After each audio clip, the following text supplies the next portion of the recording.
Sir সাহাবার এতটাই ভালো যে নিজেরা কষ্ট করে অন্যকে কষ্ট করতে দেয় না, অন্যকে নিজেদের উপরে প্রাধান্য দেয়।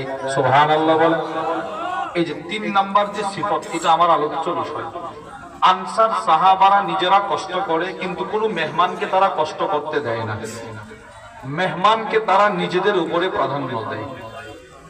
আয়াতের এই অংশটি বোঝার জন্য আমরা 2টা হাদিস শুনবো। 1 নাম্বার তিরমিজি শরীফের 2486 নম্বর হাদিসের বর্ণনা। وعن أنس بن مالك رضي الله تعالى عنه قال হযরত আনাস ইবনে মালিক রাদিয়াল্লাহু তাআলা আনহু থেকে বর্ণিত, তিনি বলেন আন্না রাসূলুল্লাহ সাল্লাল্লাহু আলাইহি ওয়াসাল্লাম লাম্মা কদিমাল মদিনা, নবীজি একদিন নবীজি যেদিন মক্কা থেকে হিজরত করে মদিনায় আসলেন, আতাহুল মুহাজিরুন, সব মুহাজির সাহাবারা নবীজির দরবারে গেল, গিয়ে বলতে লাগলো ফাকালু ইয়া রাসূলুল্লাহ, গিয়ে বলে হে আল্লাহর রাসূল। নবী বলে কি? মা রাআইনা কওমান আবদালা মিন কাসীরিন ওয়ালা আহসানা মুওয়াসাত মিন কলিলিন মিন কওমিন নাযালনা বাইনা আযহুরিহিম।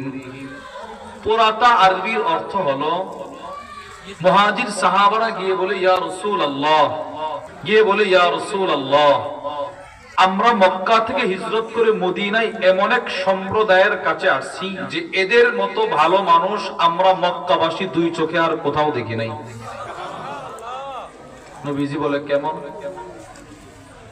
ইয়া রাসূলুল্লাহ লাকাদ কাফাউনাল মুনা, ওগো নবীজি, আমরা হিজরত করে নিজেদের ভিটা জমি ছেড়ে আসলাম, সন্তান সন্ততি রেখে আসলাম, আত্মীয়তার বন্ধন ছিন্ন করে মদিনায় আসলাম।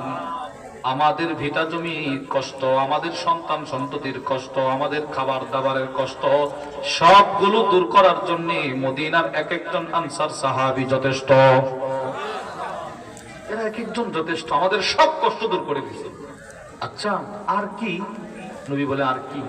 সাহাবারা বলে ওয়া আশরাকুনা ফিল মাহনা, নবী গো, মদিনার মানুষগুলো এতটাই ভালো, তারা তাদের নিজস্ব সম্পদে আমাদেরকেও অংশীদার বানিয়েছে। সুবহানাল্লাহ। হাদিসের এই অংশটির ব্যাখ্যায় জগৎ বিখ্যাত মুহাদ্দিস আল্লামা আব্দুর রহমান ইবনে আব্দুর রহিম আল মুবারকপুরি রাহিমাহুল্লাহ তার বিখ্যাত তিরমিজির সরা তুহফাতুল আহওয়াদির মধ্যে লেখেন, মদিনার আনসার সাহাবাদের বড় বড়